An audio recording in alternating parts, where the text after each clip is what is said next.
ባለፈው የ2016 በጀት ዓመት 70 ባለ በጀት የፌዴራል መንግስት መስሪያ ቤቶች ከግዥ ህግ ውጪ ከ400 ሚሊዮን ብር በላይ የወጣባቸው ግዢዎች መፈጸማቸውን የፌዴራል ዋና ኦዲተር ያስታወቀው በዚሁ ባሳለፍነው ሳምንት እንደነበር አይዘነጋም። እኛም በዚሁ ሳምንት በፋይናንስ ህጋዊነት ኦዲት ሪፖርቱ ላይ አተኩረን ሰፋ ያለ ዘገባ አድርሰናችሁ እንደነበር ይታወሳል። ዛሬ በቅዳሜ አዲስ ነገራችን ደግሞ ዋና ኦዲተር በዚህ የፋይናንስ ህጋዊነትና የክዋኔ ኦዲት ሪፖርቱ በተለይ በክዋኔ ኦዲት ግኝቶች ላይ አተኩረን ሰፋ ያለ የትኩረት ጥንቅር አሰናድተናል። ዝርዝር ጥንቅሩ የኤርሚያስ በጋሻው ነው። ተከታትለን እንመለስ።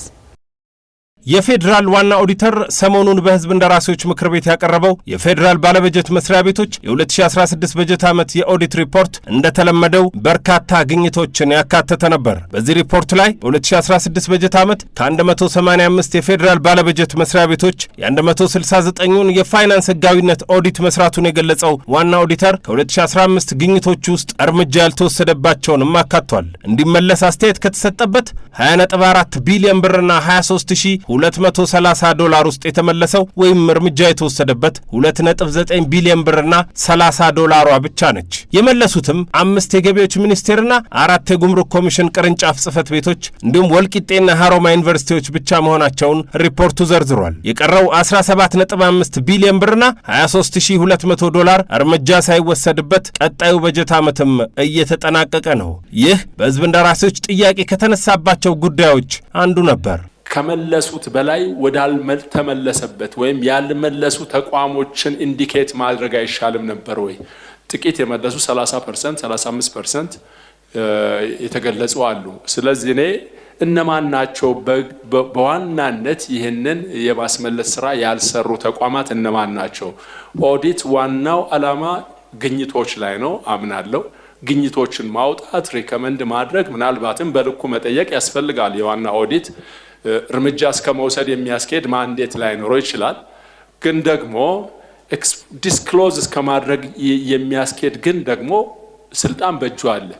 እነኚህ ተቋማት ይህን ያህል ቢሊዮን በእጃቸው ኖሮ ማስመለስ ያልቻሉ ተቋማት እነማን ናቸው? 1 2 ብሎ እንደው ከላይ ያሉትን መግለጽ አይችልም ነበር ወይ? እንደውም በዚህ አጋጣሚ ሁሉም በሪፖርቱን ስለላክ ነው የምትከታተሏቸውን መስሪያ ቤቶች ማን እንደሆኑ እዛ በግልጽ ስላስቀመጥነ በዚያም እናንተም ብታዩዋቸውና ብትጠይቋቸው ምናልባት ይሄ ኦዲት ሪፖርት በሚቀጥለው ዓመት ሊቀንስ ይችላል። እኛ ከዛ የዘለለ ሚና ስለሌለም ማለት ነው። ማስረጃ ያልቀረበላቸው በተመሳሳይ መልኩ ኦልሞስት ወደ ከ3 ነጥብ ምናምን ወደ 54 ቢሊዮን እርምጃ ተወስዷል። ጥሩ ነው። ማስረጃ ቀርቦለታል። ማስረጃ ያልቀረበለት ወይ ገንዘቡ ተመላሽ መደረግ አለበት ነው። አሁን ይሄ በሚቀጥለው ዓመት ወደ ክትትል የሚሄደው ማለት ነው። ቁጥሩን ይጨምረዋል። ስለዚህ እነዚህ ተቋማት በላክ ነው ሁሉን እዚህ ማቅረብ አልችልም። አሁንም ቢሆን እናቅርብ ካልን የእናንተን ጊዜ ሙሉ ቀንም ሳምንትም ሊወስድ ስለሚችል የግድ ጠቅለል አድርገን ስለምናቀርበው በዛ መልኩ ቢታይ እንጂ ዝርዝሩ በሁለት ጥራት ተጠርዞ እነማን ናቸው የሚለው ዝርዝር ስላለ እዛ ሊታይ ይችላል። የፌዴራል ዋና ኦዲተር በዚህ ሪፖርቱ ከተለመደው የፋይናንስ ህጋዊነት ኦዲት በተጨማሪ ከቅርብ ዓመታት ወዲህ ትኩረት እያደረገበት የሚገኘውን የተቋማት የክዋኔ ኦዲት ግኝቶችንም አካቷል። በዚህ ጥንቅራችን የክዋኔ ኦዲት ከተካሄደባቸው 39 ተቋማት የተወሰኑ ተቋማትን የክዋኔ ኦዲት ግኝቶች እንመልከት። በፕላንና ልማት ሚኒስቴር በተደረገው የክዋኔ ኦዲት ሚኒስቴር መስሪያ ቤቱ የፌዴራል መንግስት ፕሮጀክቶች አዋጭ መሆናቸውን የማጥናት ኃላፊነት ቢኖርበትም 52 የመንገድ ፕሮጀክቶችና 42 የመስኖ ፕሮጀክቶች የአዋጭነት ግምገማ ሳይደረግላቸው በጀት ጸድቆላቸው ትግበራ ላይ የሚገኙ መሆናቸውን አሳይቷል። ይህ ብቻ ሳይሆን ፕላንና ልማት ሚኒስቴር ፕሮጀክቶችን ከጽንሰ ሐሳብ ጀምሮ እስከ ትግበራ ድረስ የሚያሳይ ዝርዝር መረጃ የሚይዝበት፣ የመረጃ ልውውጥ የሚያደርግበት ዘመናዊ የመረጃ አያያዝ ስርዓትና የመረጃ ቋት የለውም ይላል ግኝቱ።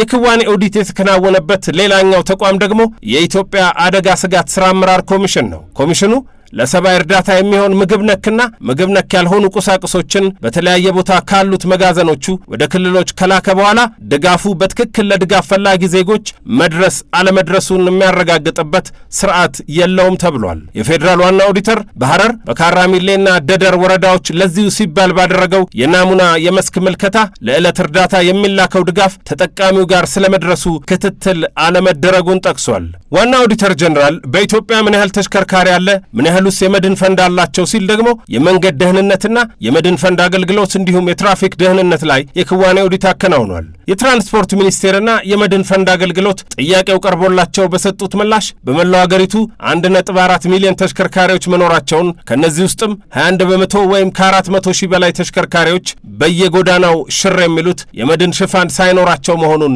ለማወቅ ተችሏል። ከዚሁ ጋር በተያያዘ የተጠቀሰው ሌላው ግኝት ደግሞ በሲዳማ ክልል የሚገኙ ከ40 ሺህ በላይ ሞተር ሳይክሎች ሁሉም የመድን ሽፋን የሌላቸው ሲሆን መንጃ ፍቃድ ባላቸው አሽከርካሪዎች የሚሽከረከሩትም 12 ሺህ ብቻ ናቸው ይላል። በደቡብ ምዕራብ ኢትዮጵያ ክልል ደግሞ አብዛኞቹ ሞተር ሳይክሎች የገቡት በሕገ ወጥ መንገድ ስለሆነ ምን ያህል ሞተር ሳይክሎች በክልሉ እየተሽከረከሩ እንደሚገኙ እንኳ አይታወቅም። በትምህርት ሚኒስቴር የተካሄደው ክዋኔ ኦዲት ደግሞ የመማሪያ መጽሐፍት ስርጭትን የተመለከተ ነው።